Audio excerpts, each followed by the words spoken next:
ఒంటి మీదికి దేవుడు రావడం అంటే ఏమిటి? అందరిలో ఇది ఎందుకు కనపడదు? వచ్చిన వారిలో ఏం జరుగుతుంది? దీన్ని మీకు వివరించే ప్రయత్నం నేను చేస్తాను. అయితే ఈ ఒంటి మీదికి దేవుడు రావడం అంటే ఏమిటి అంటే, మన తెలంగాణ పరిభాషలో దీన్ని మనం పూనకము, శిగము అంటారు. అయితే ఈ ఒంటి మీదకి దేవుడు రావడము కొన్ని ప్రాంతాలకే మాత్రమే పరిమితమై, కొన్ని ప్రాంతాలలో ఈ సిగము దేవుడు అనేది ఉండదు. అసలు ఏంటిది? ఇక్కడ ఏం జరుగుతుంది? దీనికి గల కారణాలు ఏంటిది అనేది నేను పరిశీలించడం జరిగింది. అయితే ఇక్కడ దేవీ దేవతల ఆరాధన, పూజా విధానంలో మార్పుల వలన, అంటే అక్కడ పూజ చేసే విధానంలో కలిగే మార్పుల వలన ఇది జరుగుతుందనేది నేను గుర్తించడం జరిగింది. ఇప్పుడు మనం చూసుకుంటే బ్రాహ్మణ పూజా విధానం ఉంటుంది. ఈ బ్రాహ్మణ పూజా విధానంలో తక్కువగా వాయిద్యాలను ఉపయోగిస్తారు. అదే మన గ్రామీణ ప్రాంతాలలో ఈ జానపద పూజా విధానాన్ని అవలంబించే వారు ఎక్కువగా వాళ్ళ యొక్క పూజా విధానంలో వాయిద్యం అనేది కన్ఫర్మ్గా ఉంటుంది. వాళ్ళ పూజ అనేది పాటలు, కథల రూపకంగా ఉంటుంది. ఇప్పుడు మనం ఫస్ట్ ఏం చేద్దామంటే, బ్రాహ్మణ పూజా విధానాన్ని, దాంట్లో ఏమేం కలుగుతుందో, ఏం జరుగుతుందో అనేది ఒకసారి తెలుసుకుందాం, ప్రయత్నం చేద్దాం. బ్రాహ్మణ పూజా విధానంలో వాళ్ళు లయబద్ధకమైన మంత్రోచ్చారణ చేయడం జరుగుతుంది దేవీ దేవత పూజ ఆరాధనలో. అయితే ఈ మంత్రోచ్చారణ నుంచి వెళ్ళి వెలువడే సౌండ్ అనేది 100 నుంచి వెళ్ళి 225 హెర్ట్జ్ ఫ్రీక్వెన్సీలో ఉంటుంది. ఈ 225 హెర్ట్జ్ ఫ్రీక్వెన్సీలో సౌండ్ అనేది మన బాడీలో తేలికపాటిగా, వినసొంపుగా, మైండ్ పీస్ఫుల్నెస్ను కలిగించేటట్టు ఉంటుంది.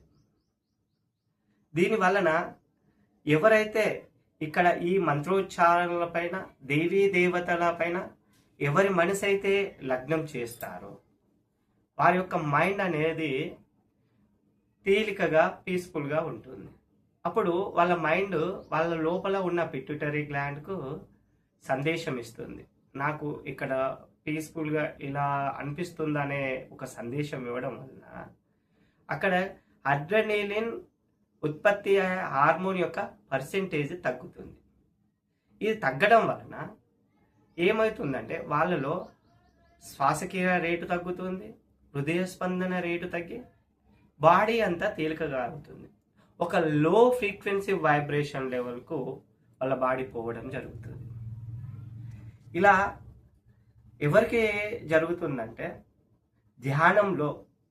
ధ్యాన ప్రక్రియలో ఉన్నవారికి ఎక్కువగా జరగడం మనకు చూడవచ్చు పరిపాటి.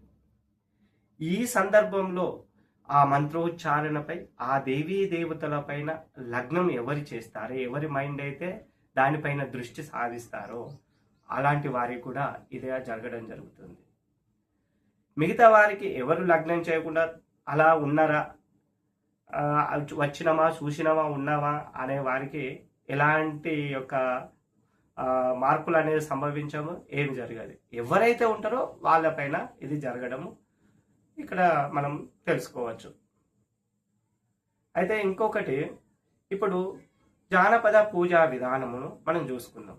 జానపదం అంటే ఏమిటి అంటే, వంశపార్యపర్యంగా వాళ్ళ ప్రజలలో మమేకమయ్యి ఒకరితోటి ఒకరి వెనుక ఇంకొకరికి ఇలా అది ఒక వారసత్వంగా రావడాన్ని మనం ఒక జానపదంగా కూడా పూజా విధానంగా చెప్పవచ్చు. ఈ జానపద పూజా విధానంలో ఏంటిదంటే, వీళ్ళు డమరుకాన్ని, ఒగ్గుడోలు, ఇంకా డుబ్బు, డప్పు ఇలాంటి వాయిద్యాలను వాళ్ళు యూజ్ చేసుకుంటూ, వాళ్ళు ఇంకా ఏమిటంటే కథలు, పాటలను వీటితో కలయికతోని అక్కడ దేవీ దేవతల యొక్క ఆరాధన ఉంటుంది. ఈ ఏ విధమైన దేవీ దేవతలు అంటే గ్రామ దేవత ఆరాధన ఇక్కడ ఎక్కువగా కనపడుతుంది. ఈ గ్రామ దేవత ఆరాధనలో ఈ వాయిద్యాలను వాళ్ళు ఎక్కువగా ఈ వాయించుకుంటూ చేయడం వలన అక్కడ హై ఫ్రీక్వెన్సీ ఉండడం, సౌండ్ వేవ్స్ ఉండడం మనకు జరుగుతుంది. అది ఎంత అంటే 300 కన్నా ఎక్కువగా హెడ్జ్ ఫ్రీక్వెన్సీస్ అనేది అక్కడ ఉండడం జరుగుతుంది.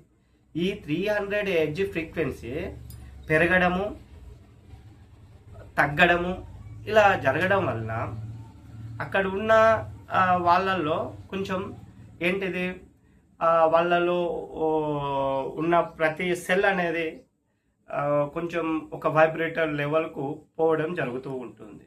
మనం సాధారణంగా చూసుకుంటే డీజేల కాడ మనం ఉన్నప్పుడు ఆ వచ్చే ఎక్కువ వైబ్రేటర్, ఎక్కువ ఫ్రీక్వెన్సీ, ఎక్కువ హెడ్జ్ ఆఫ్ ఫ్రీక్వెన్సీ ఉంటుంది కాబట్టి ఆ ఫ్రీక్వెన్సీ మన బాడీకి తగిలినప్పుడు మనకు ఆటోమేటిక్గా కొంచెం ఆ బాడీలో చేంజ్ అవ్వడము, మన సెల్స్ యొక్క యాక్టివేషన్లో చేంజ్ అవ్వడం జరుగుతుంది. అదేవిధంగా ఇక్కడ చూసుకుంటే మనకు ఏమవుతుందంటే అలా జరుగుతుంది. కానీ ఎవరైతే అక్కడ ఆ కథ పైన, ఆ పాట పైన, ఆ దేవీ దేవతల పైన ఎవరి మనసు అయితే లగ్నం చేస్తుందో వారు ఈ ఫ్రీక్వెన్సీకి వచ్చిన ఫ్రీక్వెన్సీ, ఈ వైబ్రేషన్కు అక్కడ వాళ్ళు లగ్నం చేసే ఆ మైండ్కు ఇవి రెండు ఈక్వల్ అయ్యి అప్పుడు ఏమవుతుందంటే మైండ్లో కొంచెం స్ట్రెస్సింగ్గా అవ్వడం జరుగుతుంది. కొన్నిసార్లు ఆందోళనకు అవ్వడం జరుగుతుంది. వాళ్ళ హృదయ స్పందనలో మార్పు అనేది గమనించడం జరుగుతుంది. ఇప్పుడు వాళ్ళ మైండ్ కమాండేట్ ఏం చేస్తుందంటే పిట్యూటరీ గ్లాండ్కు ఇక్కడ ఏదో మార్పు సంభవిస్తుందేమో జరుగుతుందని పిట్యూటరీ గ్లాండ్కు సంకేతాలు ఇవ్వడం జరుగుతుంది. అప్పుడు పిట్యూటరీ గ్లాండ్ ఏం చేస్తుందంటే అడ్రెనల్ గ్లాండ్కి ఏం చేస్తుందంటే హార్మోన్స్ యొక్క స్థాయిని ఎక్కువ ఉత్పత్తి చేయడం జరుగుతుంది. ఈ ఎక్కువగా ఉత్పత్తి చేయడం వల్ల ఏమవుతుంది, బాడీలో శ్వాసక్రియ రేటు పెరుగుతుంది, హృదయ స్పందన రేటు పెరుగుతుంది. ఇంకా వీళ్ళ సెల్స్లో అంటే ఎవ్రీ సెల్ యాక్టివేట్ ఎక్కువ కావడం వల్ల, ఎక్కువ ఫ్రీక్వెన్సీ కావడం వల్ల శక్తి ఎక్కువగా ఉత్పత్తి అవుతుంది. దీనివల్ల ఏమవుతుందంటే వాళ్ళ బాడీలో మార్పు ఎక్కువగా జరగడం, అంటే నార్మల్గా ఉన్న వ్యక్తి కన్నా వీళ్ళు డిఫరెంట్గా ఉంటారు. వాళ్ళ ప్రవర్తనలో మార్పు జరుగుతుంది. ఏ విధంగా ఉంటుంది, కొంతమందికి కోపంగా లేదా ఉగ్రంగా వాళ్ళలో మార్పు ఉండడం జరుగుతుంది. కొంతమంది ఏడవడం కూడా జరుగుతుంది. ఈ విధంగా జరుగుతుంది. కొంతమందిలో అయితే ఈ వైబ్రేటర్ ఫ్రీక్వెన్సీ, ఈ వైబ్రేటర్ లెవెల్ తట్టుకోలేక ఏమవుతుందంటే ఏంటిది సోయా తప్పడం అంటారు కదా, ఈ విధంగా సోయా తప్పి పడిపోవడము ఇలాంటివి జరుగుతూ ఉంటా ఉంటుంది అన్నట్టు. అయితే కొందరికి కొత్తగా దేవుడు వచ్చింది, దేవుడు వస్తుంది అనేవారు. కొంతమంది ఏంటిదంటే దీనికి ఇలాంటి ఫ్రీక్వెన్సీ ఇవాటి వల్ల వాళ్ళు భయపడడం జరుగుతూ ఉంటుంది. కొందరిలోనైతే ఏంటిది ఇలా జరగడం వల్ల ఏమవుతుంది, దీన్ని కంట్రోల్ చేసుకోవాలి అని బలవంతంగా కంట్రోల్ చేసుకునడం వల్ల వాళ్ళలో ఏమవుతుందంటే కడుపులో మెల్లిపెట్టి పిసకడము, నొప్పి లేవడము, కాళ్ళు చేతులు గుంజడము, తిమ్మిర్లు రావడము ఇలాంటివి కూడా సంభవించడం జరుగుతుంది.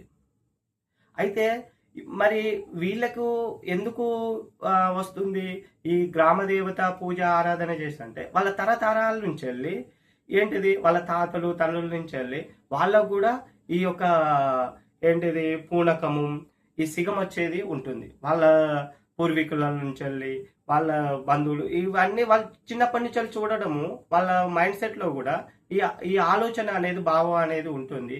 వీళ్ళు తొందర కనెక్టెడ్ అవ్వడం జరుగుతుంది. అయితే ఒకసారి ఈ వీడియో ముగించే ముందు నేను ముందు ఏం చెప్పాను, 3 ప్రశ్నలు వేశాను. ఏంటిది, ఒంటి మీదికి దేవుడు ఎలా వస్తుంది అంటే ఒంటి మీదకి దేవుడు రావడం అంటే ఏమిటి అన్నా కదా. ఇప్పుడు మీకు అర్థమైందా? ఒంటి మీదకి దేవుడు రావడం అంటే వాళ్ళ యొక్క వైబ్రేషన్ లెవెల్, అంటే వాళ్ళు ఉన్న వైబ్రేషన్ లెవెల్ కన్నా ఎక్కువగా వైబ్రేషన్ లెవెల్లో ఉండడము, శ్వాసక్రియ రేట్లో మార్పు జరగడము, వాళ్ళ హార్ట్ బీట్లో మార్పు జరగడం, ఇలాంటి సందర్భాలు జరగడం వలన వాళ్లకు ఈ ఒంటి మీదకి దేవుడు వచ్చిందనేది అక్కడ మనం తెలుసుకోవచ్చు. ఇంకొకటి ఏంటిదంటే అందరికి ఎందుకు రాదు అంటే ఎవరైతే దానిపైన అక్కడ ఉన్న కథ పైన అయినా పాట పైన అయినా లేదా ఆ వాయిద్యాల పైన అక్కడ దేవీ దేవతల పైన మనసు లగ్నం చేసిన వారికి వస్తుంది కానీ మిగతా వారికి రాదనేది మనం తెలుసుకోవాలి ఇక్కడ. ఇంకొకటి ఇవి వచ్చిన వారికి ఏం జరుగుతుంది అనేది మీరు ఇప్పుడు నేను చెప్పాను. ఏం జరుగుతుంది అంటే ఒక వైబ్రేటర్ లెవెల్కు పోయి వారి ప్రవర్తనలో చేంజ్ కనపడుతుందని చెప్పాను. అయితే ఇంకొకటి ఇక్కడ తెలుసుకోవాల్సిన విషయం ఏంటిదంటే ఈ వైబ్రేటెడ్ హై ఫ్రీక్వెన్సీ వైబ్రేటర్ లెవెల్కి వీళ్ళు పోయారు కదా వీళ్ళ బాడీ, అప్పుడు వీళ్ళు ఏం చేస్తారంటే కొన్ని సందర్భాల్లో కొందరికి వాళ్ళలో ఉన్న పిట్యూటరీ గ్లాండ్ యాక్టివేట్ అవుతుంది. దీన్నే మనము యోగ శాస్త్రం ప్రకారము 3వ కన్ను అంటారు. ఈ 3వ కన్ను యాక్టివేట్ అవడం వలన వాళ్ళకు కొన్ని సందర్భాలలో భూత భవిష్యత్ వర్తమాన కాలాలు వాటి యొక్క కాలాల గురించి కొంత వరకు వాళ్ళకు తెలుస్తుంది. దాన్నే జోష్యం అంటారు, జోష్యం చెప్పడము అని అంటారు. కొంత మేరకే, మొత్తం తెలుస్తుందని కాదు, కొంత మేరకు చెప్పవచ్చు. ఈ అంటే వాళ్ళకు ఈ వైబ్రేటర్ లెవెల్కి పోయిన ప్రతి సందర్భంలో చెప్పగలుగుతారంటే ప్రతి సందర్భంలో చెప్పలేరు. వాళ్లకు స్రవించబడే హార్మోన్లు, వాళ్ళ మైండ్ కమాండెడ్ చేసే ఆ వ్యవస్థ పైన అది ఆధారపడి ఉంటుంది. అయితే ఈ 3వ కన్ను యాక్టివేట్ అవ్వడం అనేది కుండలీకరణ శక్తి, కుండలీకరణ యోగ శాస్త్రంలో దాంట్లో యాక్టివేట్ అవుతుంది. కానీ ఇక్కడ ఏంటిదంటే వాళ్ళు అక్కడ లగ్నం చేసే ఆ స్థితిని బట్టి వాళ్ళకి అక్కడ యాక్టివేట్ అవ్వడం జరుగుతుంది. ఇలాంటి వీడియోలు మీకు ఇంకా కొత్త మీకు అందియాలనుకుంటే నా యూట్యూబ్ ఛానల్ను మీరు సబ్స్క్రైబ్ చేయండి, షేర్ చేయండి, గంట సింబల్ పైన నొక్కండి. ఓకే, ధన్యవాదాలు.